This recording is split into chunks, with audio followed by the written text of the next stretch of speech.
Finding a place you love in Panama City, you're either going to love it, you're gonna love the skyline, you are going to fall in love with the area. Yes. You're gonna just wanna have all your neighbors over, you're gonna go out on your terrace, you're gonna love everything about it, or you're gonna be ready to leave in 24 hours.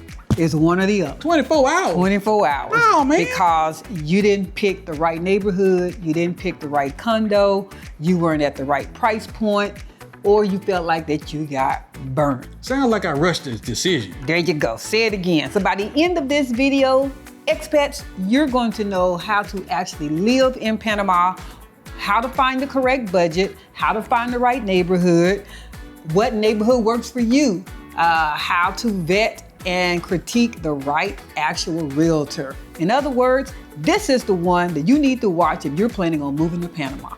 So how does renting work here in Panama? Where do people go? Where do foreigners go to find that right spot? Well, there's many places that they start. Number one is Facebook Marketplace. I don't care no matter what you say, whether you're boycotting Facebook, whether you're on Facebook, whether you don't understand Facebook.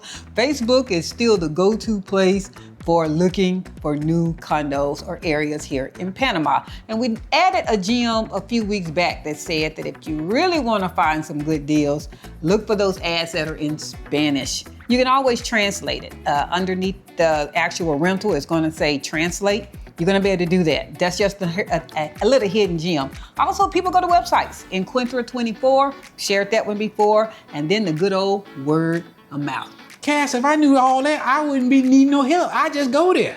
No, hope they're not saying that.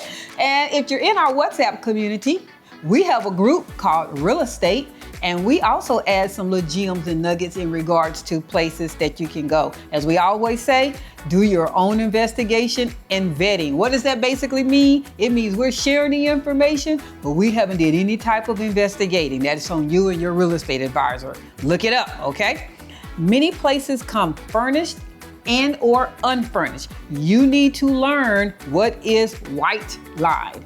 White line was originated a long time ago when apartments used to have white appliances. So if the appliances were included in your unit, it was considered white line. It had appliances. So you definitely want to learn that if it doesn't have it or if it does have it, because that can be a little bit confusing on what's considered furnished and unfurnished. Okay. You want to verify. Don't assume when you walk into a unit to view it that everything that's in there that you think is normal. Refrigerator, stove, AC unit, washer and dryer. You might think, oh, surely that's coming with it. And then once you have paid and signed the lease, you go to move in and none of that is there.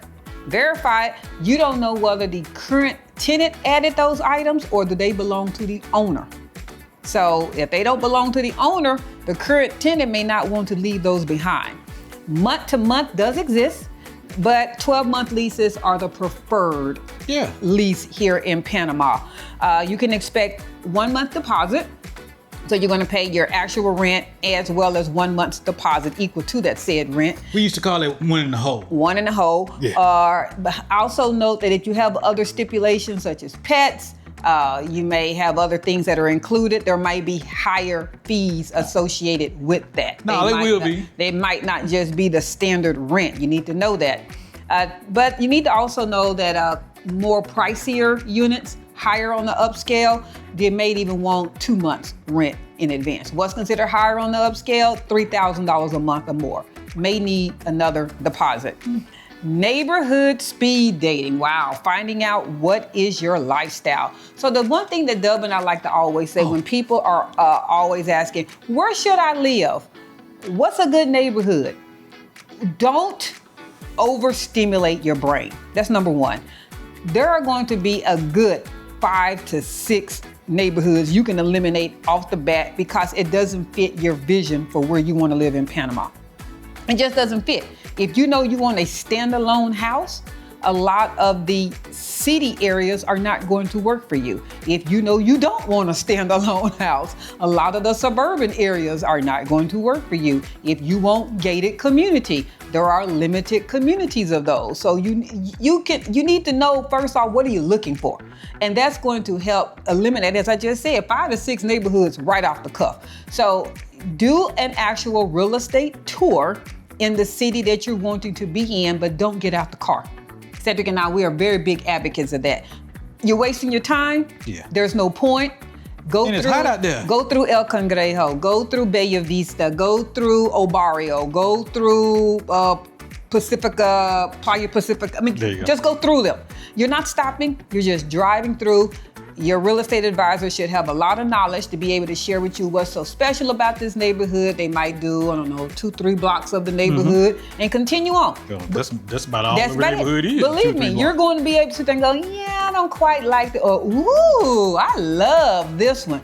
As we said, don't get out the car.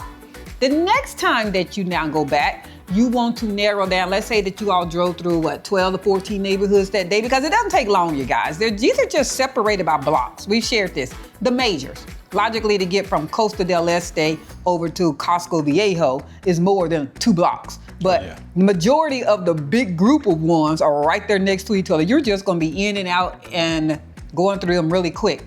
You're going to be able to eliminate a couple right off the giddy up. My husband's word. And you're going to be able to tell your actual real estate advisor, this is one that I would like to come back to, or I would like to see real estate in this particular unit or this particular building. And your real estate advisor is going to be able to help you with that. Now they can focus on specific towers in those neighborhoods that were a fancy to you. If you ended up like in El Cangrejo, they're going to focus on 1 or 2 towers in El Cangrejo to let you see specific units. Now you're not going to look at a condo in El Cangrejo, a condo in Costa del Este, a house in Clayton. There's no way you should have that much of a variance. Or then adding a beach house in Coronado. Why are you all looking at, when I say if you were here how different all 4 of those neighborhoods are, you're wasting someone's time. Some of them are separated by a couple hours. Yeah, but you're still wasting someone's time. Yeah, you're wasting their time. Hey guys, don't tire kick on this one. There's no reason to be looking at 20, 30 different places. There's just no point. Surely you already know what you're looking for. And if you all have done due diligence and filling out even the discretionary form, the questionnaire, your real estate advisor is going to be able to tell you right there, this isn't going to fit. I 100% need a bathtub. I need one. But 9 out of the 14 places don't have a bathtub. Yeah. Then why are you going? That's tire kicking. I 100% want a brand new unit. I want to be the first one to have walked in there, but 12 of them are pre-existing. They're not going to now turn pre-existing. They're not going to turn new. You got to be realistic in what you want, and just you got to be honest with yourself as well. So if your real estate advisor has not handed you in some form a questionnaire, they also didn't do their due diligence.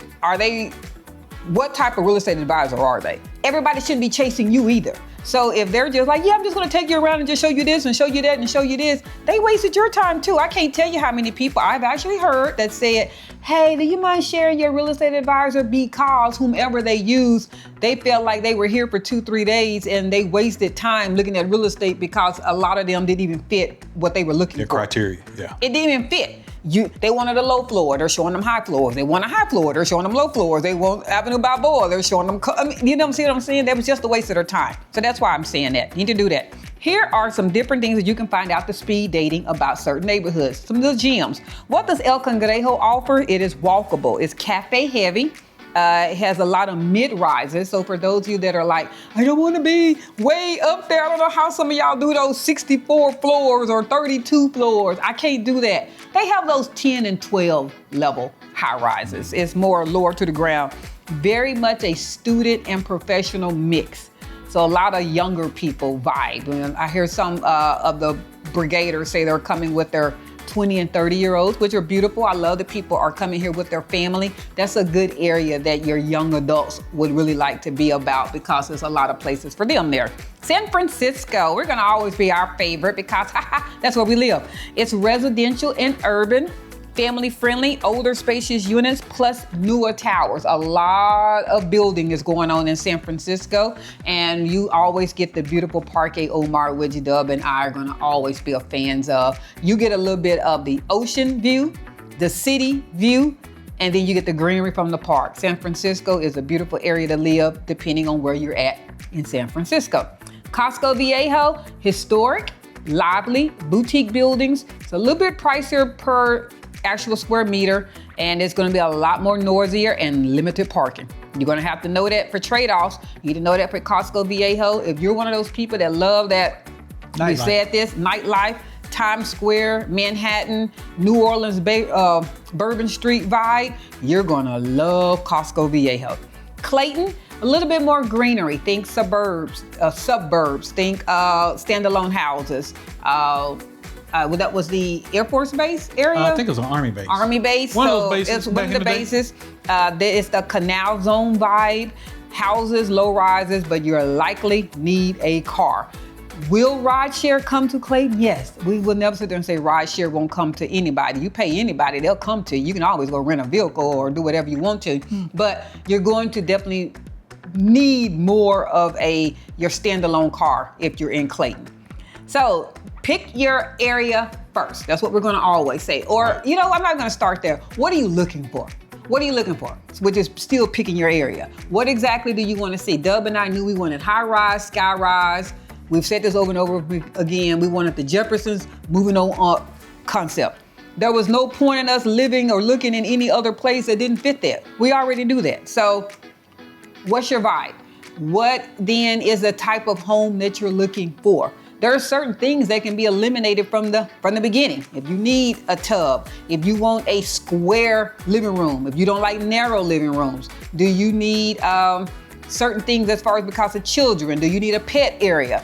These are things that can eliminate or add real quick that you need to already, but pretty much know that then you won't be wasting your time. Okay. So know that. Pick first, then your building, then think about the commute. How are you gonna get around? How close do you need to be to transportation? How close do you need to be to a subway, a train, the bus stop, grocery store, medical facilities, a park for your pet. These are things that need to be considered when you're looking at your neighborhood. And what is your daily life going to look like? What brings you joy?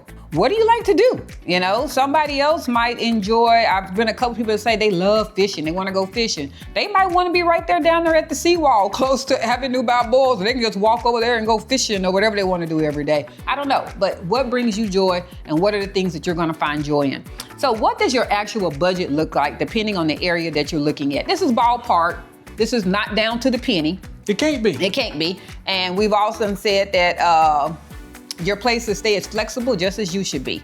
You're gonna be able to find some $10,000 a month places in Panama City, and you're gonna be able to find some $500 a month places in Panama City. So it just depends on what your particular taste is. So for $700 to $900 a month in El Cangrejo and outer skirts of San Francisco, you can definitely get you a 1-bedroom in older buildings. Note when we're saying 1-bedroom, we are not including the maid's quarters in any of these. So for most places, that 1-bedroom, 1-bath is really a 2-bedroom, 2-bath. So you need to know that. We're talking the actual layout of the floor plan as to how the engineers or the architects designed it.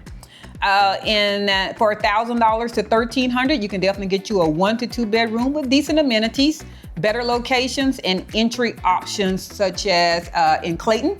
So if you did want a home or a townhouse or duplex, definitely you can get that in Clayton. You can get that, as I said, for here in the city as well.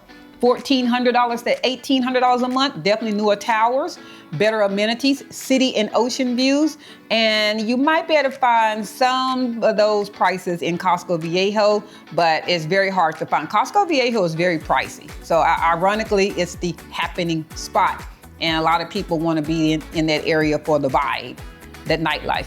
$2,000 to $2,800, definitely the premium towers, or some unique Costco Viejo loft. You're gonna have some strong amenities, some excellent views, wonderful door and concierge services. It's just gonna be probably larger rooms, a lot of the American amenities that we're kind of used to. Used to the ceiling fans, maybe walk-in closets, those type of things. It's gonna be those type of fixtures there. So definitely always compare HOA and maintenance fees. Know what's included, what's not included. These are things that can make or break that lease in the end, because you may be a little shocked as to what you thought was included and what you assumed was included and what you find out is not included. Typically, a renter does not pay HOA dues and fees. But again, Cedric said this oftentimes, these units are owned by owners. Right. It's not the building. So just because Susie, your friend, moved here and she's on floor 12 and you love Susie's building, so you moved to floor 10 and Susie goes, my owner don't make me pay HOA dues. Well, your owner says you're gonna pay HOA dues because you rented from them and it's their lease. You didn't read the lease. The lease says you pay the dues. You can't compare, Cedric always say apples to oranges. Is your unit also owned by Susie's owner? No. If the answer is no, it don't matter. And you know what? Even the answer is yes. That owner has a right to change his mind depending on what lease he's doing it with. That's right. on you to read the lease. That's right. on you and your real estate advisor. Y'all need to read that. For sure. Hidden costs and rental etiquette. So I just said deposits are typically equal to 1 month. It's gonna be higher for pets or high-end type of luxury. Utilities, outside of paying your rent, your utilities are going to be the next highest investment that you pay in Panama, because food is discretionary, transportation and entertainment is discretionary. That's to each their own. But you pretty much are gonna wanna have some water on and some AC on in your unit. So you're gonna want those things, and gas. So the utilities is the next area that under your rent that most people are gonna have that they're gonna be expensive. Dub and I have now been here, we've been paying bills for almost 10 months, 9 months. And there was at one point some videos and different discretionary, and people were very concerned in regards to the expectation of high electric bills. We can only say on our end, our building was, I actually wrote it down, it was finalized in 2022. So we're in a fairly new building. It has 25 towers and the average square foot. Floors. Well, they call it towers. Well, but floors, yes, floors. But on the website, they call it towers. I don't know whether that is a Panamanian wording I said, but he is correct. It's floors. And the average square foot is 850 to 1,300 square feet, average on the majority of these. So, in a less than 3-year-old building, our most expensive electric bill has been what, babe? About 150, thereabout? Oh, I don't think it was that. 135, 135. Maybe. We've had up to 4 people staying here, and we keep our AC on all the time, even when we're not here in country. So take that as you want. We have a lot of appliances. We have TVs, we have gadgets. I work from home all day. We do videos. We have side-by-side refrigerators. We do laundry all the time. I mean, there's a lot of electricity that's being used. So take it as you want. We've said this before, as well as other content creators. Utilities, especially electricity, is divided by not only the area that you're in, but how new or old your building is. It's not necessarily regulated how you may be used to in the US.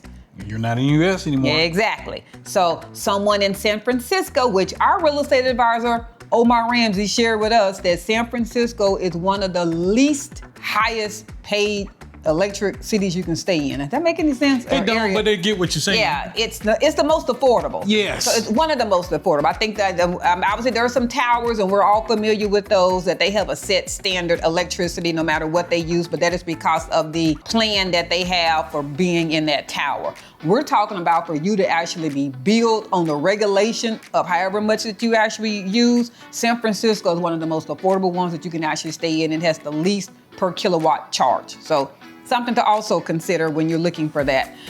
So you need to think about how much is electricity going to run. If you are getting a pre-existing unit where someone has stayed in before, you have the luxury of, can I see previous bills?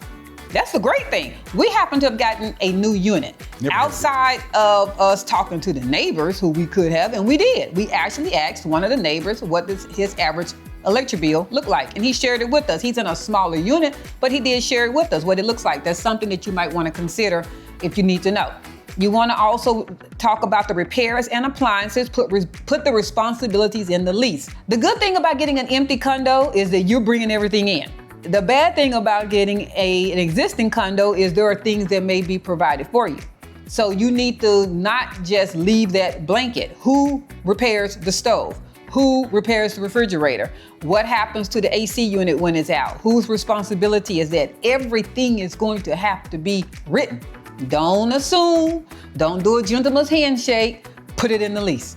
Put it in the lease. If it ain't writing, it don't exist. Furnished does not necessarily equip. They're the different thing. And I just shared that with you. Furnished could mean the bed, a chair, and then when you come in there, you're like, what happened to the refrigerator? What happened to that washer and dryer? Oh no, that's equip. We don't do equip, we did furnish. The word furniture.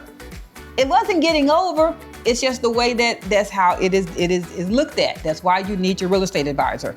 Etiquette, some rule of thumb, pay on time, you guys. Cedric has shared this over and over again. The great thing about sometimes relocating for those that have had financial challenges, credit challenges, is you get to start over. That's right. You get to start over.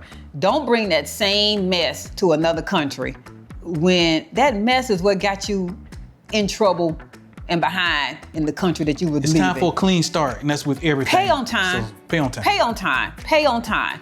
Better yet, pay early, but pay on time. I mean, you don't keep contacting them. Go, man, give me another week. Give me this. Give me that. Pay on time. Communicate on WhatsApp. Let the owners and everyone else know what's going on. Don't constantly, try to do messages voice-wise. Do it in WhatsApp so you can keep a paper trail as well. It also allows those that if English is not their first language, that they can translate it. And also respect the notice periods. If they need a 60-day notice before you move out, respect that. If for whatever reason something has come up and you need to move, definitely consider, and you might want to know you're probably going to lose the deposit. Don't put up a fight in regards to, but I didn't even tear anything up. Why are you keeping my deposit? But you didn't even give them 60-day notice. There has to be a trade-off there. They should be able to keep the deposit when you didn't give them notice. That's not in writing. That's me saying that, just sharing that with you. Working with agents safely. This is one, baby, it just still confuses people. We see this one all the time. I hate the fact that Panama even calls them real estate agents. Because those that come from the United States, they keep thinking, why should I have to pay somebody 3%? And why should I have to pay somebody this? You're not paying a real estate agent to find you a place. Hey, y'all, and she is absolutely right. But stop taking how things work in America and bringing it here. It's two different places. You're coming here for a reason. And I hate to sound like I'm preaching, but really, some of y'all, stop acting like Americans. You're not dealing with Americans. You're not dealing with Americans. Stop. You're going to have a real estate agent in Panama. If you want an easy time, if you want a difficult time, if you want to keep chasing your tail, then try to do it yourself. You're going to have one. There is no leasing agent. There is no front office, not for what you're wanting. Now, if you're wanting to buy, keep in mind, we're talking about renting. That's all we're talking about is renting. There's a different dynamic when you want to buy. When you are renting, these owners are not letting you into their place and you don't have anybody that represents you. And when we mean owners, we don't mean the owners of the building. We mean individual condos, because that's what you got here. Individual people who bought condos, and now you're renting from those individuals. You're renting from them, not the building. So if you want 2, 3, 4, 5 of them, that's you. That's you. We have never said that you can't have all the real estate brokers that you want. The more the merrier. The more the merrier. I think myself personally, you're just going to get confused as to what you're looking at. But if you're one of those people that feel like I want everybody, because you're not paying them. The owners pay the real estate agent if they locate you something. Hence why all real estate agents don't have a book of business of every single condo in that building. They know certain condo owners. So it's not you paying them. The owner is paying them. And I'm gonna latch key on to that. Hey y'all, don't get here and line up 10 different real estate people. I think it's bad business. And you run them ragged, they run you ragged, and then you go with one, or you just go, you find something that you found online. Oh, yeah. And now you burnt through all them people. And it's a bad look. They don't get paid. They didn't make any money with you. They don't get paid until they have a lease. That's right. Therefore, if you have 8 real estate advisors, think about this. If you have 8, well, you're only going to rent 1 unit. Mm-hmm. So that means 7 of them you were straight wasting their time. Didn't get paid. Think about that logic. 7 of them didn't get paid.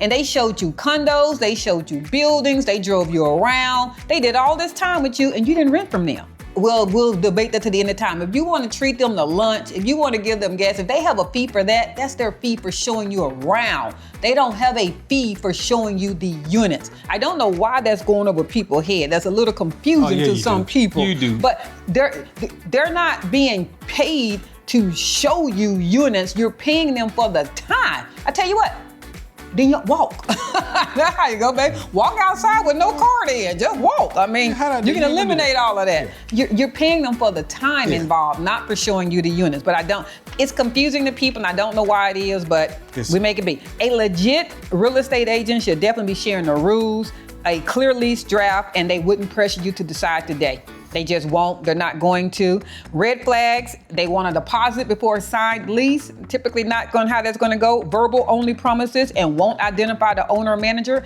I don't even know why you'd be working with someone like that, because you're going to need a lease from the owner for your immigration status. That's correct. So a real estate agent that won't tell you who the owner or the manager is very red flaggish. I don't even know how. How does that even make sense to you? It doesn't. It's somebody you're cutting a check to. Yeah, right. Because you don't pay the real estate professional. Every single thing should be in Spanish and English. People don't sign anything that you can only see in Spanish.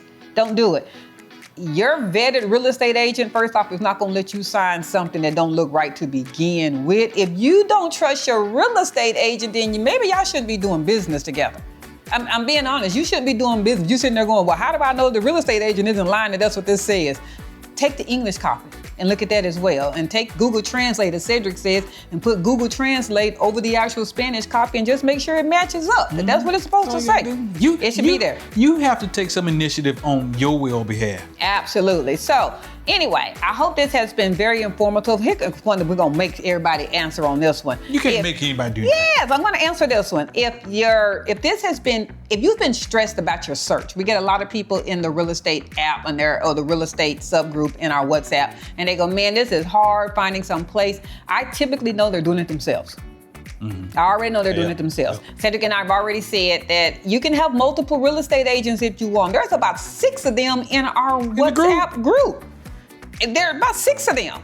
Remember, we just said you're not paying them. So what is it that's stressed about looking for a place to stay? I think at that point, you haven't decided what you really want. You all don't know what you want. Some of that is you're not realistic on your budget. Yeah. And before you start looking at anything on day one, have your max number of what you can afford for your place. Wow, you already know what one of these things is getting ready to be. So, but we're gonna pause there real quick. I'm gonna say, hey, if this has been helpful, definitely make sure you go back and watch episode 2. Episode 2, your first month in Panama culture shock playbook.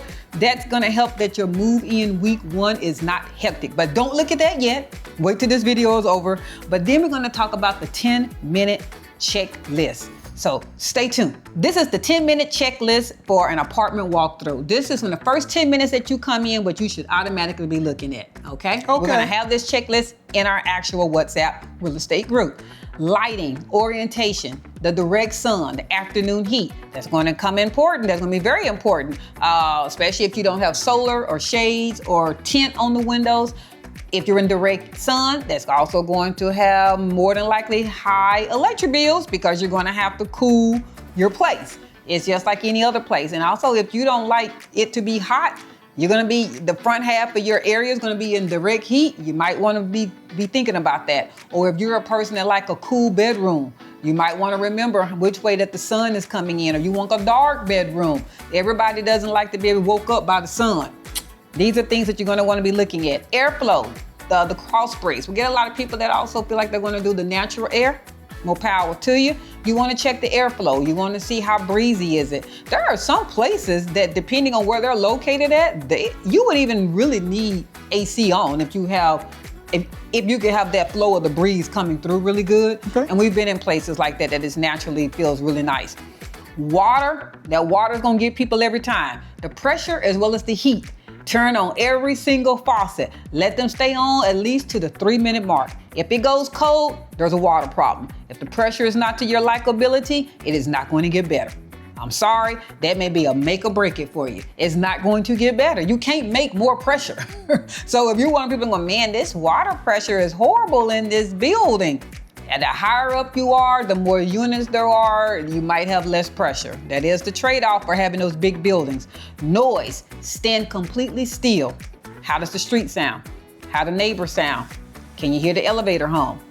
Can you hear the street noise? Do you hear the buses? These are things you're gonna wanna know. You need to be quiet and listen. Come back, especially if it's one that make the list, and do that at different times, day and night, and see how's that noise. Wi-Fi provider, speed, neighbor reality. Some units in hallways have multiple condo units on one floor, to the point where they look almost like a hotel. And then some of these only have two, is you and somebody else. This might be something that's important to you as far as having quiet and limited neighbors, or do you want a lot of neighbors? I don't know what your concept is. AC, the age, the service record, the mold, signs, any signs of mold. Unfortunately, with existing units, you're gonna have to have it serviced. Well, all units are gonna have to be serviced, but if it's an existing unit, it should have been serviced at least once per year. The closer you are to water, they suggest twice per year. She's talking about your AC. AC unit, the AC unit itself. So you need to make sure that those have been serviced and that you don't have any mold. You should be looking at the service agreement. They need to show you that it has been serviced. Kitchen, stove, oven, fridge size, working outlets. Man, let me tell you, outlets here in Panama, for whatever reason, they go horizontal. And you will find that limits also how we're used to in the US placing things. So you're gonna need outlet adapters, and you might need some that you need to turn vertically, depending on what you need to plug up, depending on what it is that you need to plug up. So sometimes having them horizontal, you end up losing one outlet if you have something big, because it covers the whole plate. And you'll know what I mean when you get here. That's really hard to explain. For whatever reason, when you have it going vertical, you get to add more. It's a placement of items that just tend to work better. Laundry, in unit versus share, and is it a 110 volt or 220 volt? That may also depend on what size of a large, if you're gonna be adding your own washer and dryer, you don't wanna go get a big old refrigerator that's bigger than the space it can go through. Ooh. You don't want to get a too big washer and dryer that then can't go, or it's not going to work in the outlet that is adapted for. Don't assume. We've all heard the phrase of what assuming does, okay? Security, access, guards, visitor policy, packages. When can you get things delivered? Certain elevators are for freight only. Certain elevators have times that you can actually get things delivered. You might also find there's a quiet time that you can't get anything delivered. These are things you need to know.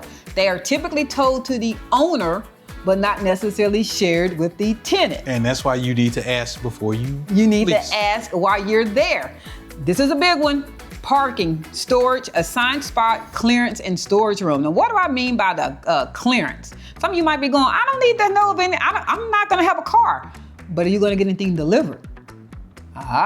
Cedric and I saw movers in our building that we were moving in, and they lived on the 20th floor, and they could not get the moving truck into the underground parking, and they had to park at the entrance and walk everything into the elevator and then take it up to the 20th floor, because in turning around the box truck, they had like a refrigerated one, it was too high. So if you're going to have something delivered, you might want to also be looking at the fact of how big is the clearance for these items to get through that you just don't think about. Make sure that whatever the assigned spot is your assigned spot for parking. Whether you use it or not, that's your spot. You need to know this. Where's your storage unit? Who's responsible for that? Any type of locks, or, all the things that you need for that. So if any of those fail, water, noise, internet, you need to walk. I mean, it's not going to get quieter. If the water is, I just said, if the water pressure is too low, that's it. It's on the water pressure. I mean, you can't make it be better. So you need to, that's a non-negotiable. Negotiate like a local and protect the lease. Show you're safe. Remember that these owners don't know you. Your real estate advisor also has just met you. And we've had people that sat there and said, I didn't have to show my bank stub or proof of income, and you shouldn't have to. But you want your real estate advisor to vouch for you. Vouch for you. Panamanians want to deal with another Panamanian. They don't know you. They've never met you. The owner has never met you. But if your real estate advisor has seen a bank stub or a bank statement, ours had, we had no problem showing Omar our bank statement. You were going to have to show it for your visa status anyway. It was being shown. They're able to sit there and go, when that owner go, hey, can you tell me a little bit about these people? Hey, they're good. They're not taking pictures and showing them your information. They're vouching for you. They're letting them know that you are financially good to be able to rent this $1,000 a month condo unit. You know, you're good. Whatever you have in the bank is good. And that reassures the owner that they're in good hands, that their home is in good hands. Negotiate on terms, repairs, or basic appliances, not just the price. You can also offer trade-offs. We shared this in the real estate one. And if you needed the rent to be lower, consider doing a higher deposit. You know, those are trade-offs. Get it in writing. Everything's in writing. Utilities, repairs, paint, furniture, pet terms, exit clauses, all in writing. No gentlemen's agreements. Add the mold AC service clauses for older buildings. You're going to need that. You're going to want to, Abroadability has shared that when that mold came through her unit, it wiped her out in regards to needing another place to stay, where else she had to go, the cleaning of it, the relocation for her and her animals. It's an expensive event. Before paying, signed lease, need to always have it. Verified IDs, you're going to have it as far as the immigration process, and make sure that all banking details as far as where you need to wherever pay or deposit said rent, it matches. You need to make sure, double check, triple check. You need to make sure and get a receipt. Get a receipt, get a receipt. All right, so this is the 2-minute sanity test. So you're gonna make sure that you have ranked your neighborhoods. We already said that, by vibe and commute. So this is how you're gonna get your top 3. If it ends up being El Congrejo, San Francisco, Bella Vista. I'm just making it up. Those are my top 3. Okay, so now I got a top 3. You're gonna do that. Put them side by side. Choose now your 2 budget bands. That's what Dub said. 2 budget bands. What are you comfortable with? Your high and your low. And what's gonna be stretching? What are you comfortable with? And what's gonna be stretching? So remember, I said El Congrejo, San Francisco, and Bella Vista. So let's just say we say DNR comfortable with $1,000. Stretching, $1,700. So I got those 3 places, and then my across the board on my rent. Apply the 10-minute check, fail, cut. So now that the advisor has taken you to look at a unit in El Congrejo, 1 in Bella Vista, and 1 in San Francisco, did any of them fail that 10-minute check? The water pressure, the internet, the view, whatever, did it fail? And then the last one is there a tiebreaker now left? If there's a tiebreaker left, then the lower AC should be definitely your next thing that eliminates that tie. What do you mean lower AC? AC bill. So if you can see which one's going to have the better environment, the historical, or whether San Francisco kilowatts going to be better than El Congrejo kilowatts. These are things that you can look up on Nanergy's website. Or which one has a better management history, which one has a better vibe and energy of the management company. Those should eliminate the tiebreaker there for you, all right? Some of these things cannot be compromised. One thing is sleep. You can't compromise sleep. Dub and I have said, hey, it needs to be eliminated. If you can't sleep, I don't care how great the view is, I don't care how great the neighborhood is, it's not gonna work. It's just not going to work. You're going to want to move. So don't compromise on that. Don't compromise on that. Don't compromise on that. That's too important, even for a good deal. You think it's gonna be okay, and then you're like, hey, Costco Viejo is a little too loud for me. But next up, episode 4 is gonna be the real cost of living in Panama. Before you pick a lease, ground yourself with the big picture context. Watch episode 1, Should I Move to Panama? Got it, everybody? That's gonna show you costs, neighborhoods, and deal breakers. Man, that was a lot. That was a lot. So For this one, this is the comment. We're gonna gather the top questions for our Q&A episode. We're gonna do a Q&A on real leases and real numbers for our Panama series. So if you can comment below any question that you have on, we're gonna put our top ones in and we're gonna do a question and answer session. So until next time, like, share, follow, comment. You know I'm gonna put the hat on. Subscribe. And with that, we're out. Peace. See ya. Take care, Brigade.